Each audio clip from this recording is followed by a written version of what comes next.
सुप्रभात। आप सभी कैसे हैं? अच्छे ही होंगे। चलिए, तो आज हम पढ़ते हैं पत्र लेखन। पत्र लेखन हर एक कक्षाओं में ये काम आती है, पर पत्र लेखन आपको बनाने आना चाहिए कि पत्र लेखन किस प्रकार बनाया जाता है। पत्र लेखन बनाने से पहले इसके कुछ नियम हैं, इसके कुछ रूल हैं जो आपको जानने हैं। जैसे कि पत्र लेखन आप देख सकते हैं कि पत्र लेखन दो प्रकार के होते हैं, एक औपचारिक और एक अनौपचारिक। पत्र हमेशा दो प्रकार के होते हैं, ये याद रखिएगा, एक औपचारिक और अनौपचारिक। अब इसके अंतर्गत हमें परीक्षाओं में जो पूछी जाने वाली होती है पत्र में, वह 3 प्रकार की होती है। एक पहला है विद्यालय से संबंधित कोई भी पत्र जो कि विद्यालय से संबंधित हो, और दूसरा पत्र है शिकायती पत्र। अगर आप किसी को शिकायत का लिए पत्र भेज रहे हैं तो उसे कहा जाता है शिकायती पत्र। और उसके बाद आपका है सगे संबंधी से संबंधित पत्र। किसी भी मित्र को, पिता को, माता को, किसी को भी आप अगर पत्र लिख रहे हैं तो वो कहलाता है सगे संबंधी से संबंधित पत्र। अब इसमें कुछ हमें याद रखने वाली बातें हैं या ध्यान रखने वाली कुछ योग्य बातें हैं, जिसे आपको ध्यान से देखना है और समझना है, तभी आपको पत्र बनाने भी आएगा। जैसे कि औपचारिक पत्र पहला हम देख सकते हैं, ये पहला रूल हम देख सकते हैं कि अनौपचारिक पत्र सदैव परिचित जनों को ही लिखे जाते हैं, अतः ये अपेक्षाकृत सरल होते हैं। और औपचारिक पत्र अपरिचित जनों को, जिन्हें हम जानते नहीं हैं, जैसे कार्यालयों में, दुकानदारों में और कंपनी आदियों में कार्य अथवा नियुक्त हेतु लिखे जाते हैं। यहाँ दोनों प्रकार के पत्रों के बारे में बताया गया है कि अनौपचारिक पत्र सदैव परिचित लोगों को ही लिखा जाता है, और जो अनौपचारिक पत्र होते हैं, अनौपचारिक जो पत्र होते हैं वो हमेशा परिचित जनों को लिखे जाते हैं, और जो औपचारिक पत्र होता है वो अपरिचित, जिन्हें हम नहीं जानते, उन्हें लिखा जाता है। उसका दूसरा रूल है कि पूरा पत्र पढ़ने व समझने के बाद मंजूषा के शब्दों को पढ़ना व समझना चाहिए। सबसे पहले आपको पत्र समझना है और उसके बाद जो मंजूषा दिए हैं जिसके अंतर्गत आप पत्र को भरेंगे उसे समझना है। तीसरा रूल है हमारा कि जब शब्दों के अर्थ समझ आ जाएं तभी पत्र के रिक्त स्थानों की पूर्ति करनी चाहिए। पत्र यदि समझ में आ गए, शब्दों के अर्थ समझ गए, तो आप दोनों साथ साथ कर सकते हैं, दोनों ही आप आराम से भर सकते हैं, बन जाएगा आपसे। और उसी प्रकार इस तरह के पत्र पूर्ति पूर्णतया शुद्ध होगी। अगर आप ये सभी रूलों का प्रयोग करेंगे, चारों रूलों का, तो आपको पत्र बनाना बहुत ही आसान हो जाएगा। यहाँ मैंने आपको एक पत्र समझाया है, पत्र समझाने का प्रयास किया है। जैसे कि मैं आपको बताती हूँ, भवान महेश भवतः विद्यालय सर्व शिक्षा कार्यम आयोजित स्वविद्यालय कार्यक्रम विषय मित्रम रमेश प्रति लिखिते पत्र रिक्त स्थाननि मंजूषा प्रदत्ते पदे पूरयित्वा पत्र पुनः लिखितु। यहाँ कह रहा है कि आप महेश, भवान महेश मतलब आप महेश हैं, और आपके विद्यालय में स्वर शिक्षा कार्यक्रम आयोजित हुई। आपके विद्यालय के कार्यक्रम के विषय में अपने मित्र रमेश, आपका मित्र कौन है? रमेश को पत्र लिखना है, और खाली स्थानों को मंजूषा में दिए गए जो शब्द हैं उनसे आपको भरने हैं, और पत्र को पुनः लिखना है दोबारा।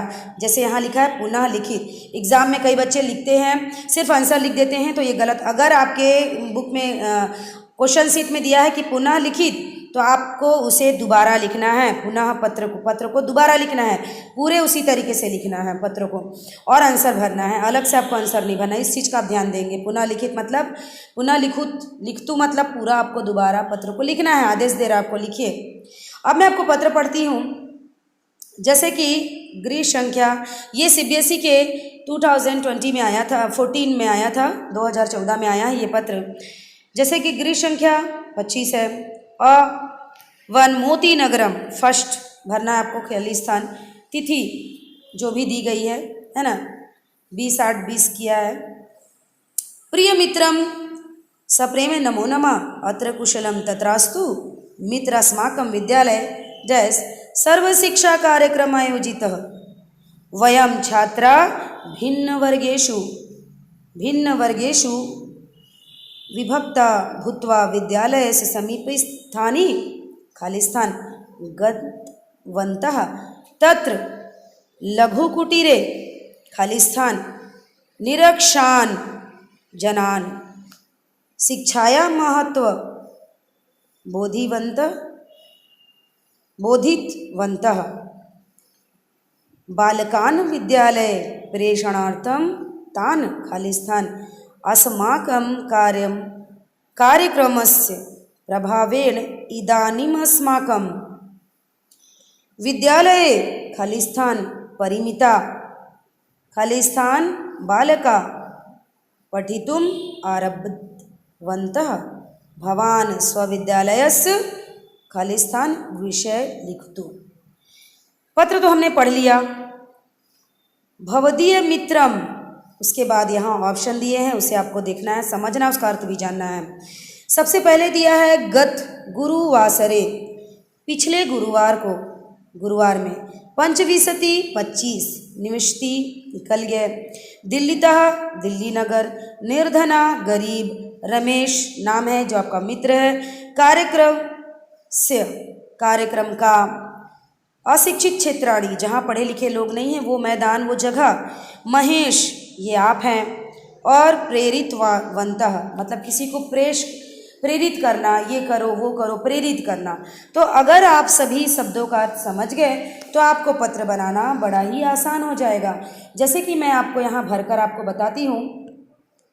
सबसे पहले दिया हुआ है आपको यहाँ मोती नगर दिया है, मतलब यहाँ जो भी होगा वहाँ शहर का नाम होगा, मतलब कि पहले में क्या होगा दिल्लीतः, फर्स्ट में दिल्लीतः। तिथि दी हुई है, प्रिय मित्र, आपका मित्र कौन है रमेश है, तो दूसरे में क्या होगा रमेश होगा। उसके बाद यहाँ करें सप्रेम नमो नमः, अत्र कुशलम, यहाँ कुशल है मित्र हमारे विद्यालय में, गत गुरुवासरे, तीसरा क्या होगा ये गत गुरुवासरे मतलब कि पिछले गुरुवार को सर्व शिक्षा कार्यक्रम आयोजित हुई।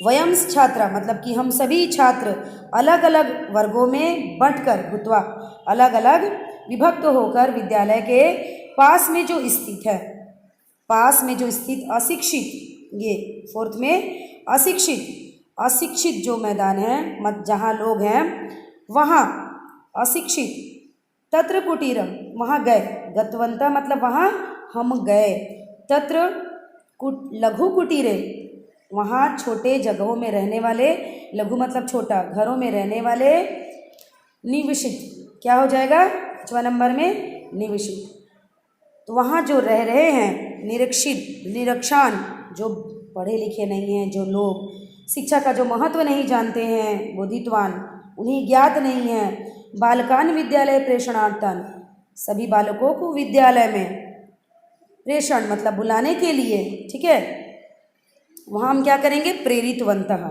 क्या करेंगे यहाँ दिया हुआ आपका है ना, ये प्रेरितवन्तः, ये प्रेरितवन्तः हम सभी को क्या करेंगे, 6 नंबर में आपका क्या होगा यहाँ प्रेरितवन्तः, सभी को हम प्रेरित करते हैं वहाँ जाकर। उसके बाद है अस्माकं कार्यक्रमस्य प्रभावेण इदानीम् अस्माकं विद्यालयं पंचविंशता परिमितः, 7th में क्या होगा पंचविंशति, हमारे कार्यक्रम के प्रभाव से अब हमारे विद्यालय में 25 परिमितः, ठीक है, निर्धना बालका पठितुम् आरब्धवत्, हमने जो कार्यक्रम चलाया अब हमारे विद्यालय में उस कार्यक्रम के अंतर्गत 25 बच्चों ने आया है और उस चीज़ को पढ़ रहे हैं, उस चीज़ को शुरू किया है, आरब्धवंत मतलब शुरू किया है। भवान स्वविद्यालय से डैश विषय लिखतु, आप अपने विद्यालय के कार्यक्रम, यहाँ क्या हो जाएगा कार्यक्रमस्य, ठीक है, ये हो जाएगा आपका 9th नंबर में हो जाएगा आपका कार्यक्रमस्य, इसमें आप अपने विद्यालय के कार्यक्रम के विषय में लिखो, लिखतु मतलब लिखो, भवान स्वविद्यालय से आप अपने विद्यालय के कार्यक्रम के विषय में लिखो। भवदीय मित्रम 10वां तो आराम से बन जाएगा, आप कौन है महेश, तो आपको यहाँ क्या लिखना है महेश, ठीक है, 10वें नंबर में क्या हो जाएगा महेश हो जाएगा। तो इस प्रकार से आपको पत्र को समझना है और सही सही अर्थों का मीनिंग निकालना है, तभी आपसे पत्र बनेगा। पत्र आपको अच्छे से समझ में आ गया होगा और आप अगली बार से जब एग्ज़ाम में आएगा तो आप अच्छे से बनाइएगा। पहले पत्र को पढ़िएगा, समझिएगा, फिर आप उसका आंसर बनाइएगा। धन्यवाद।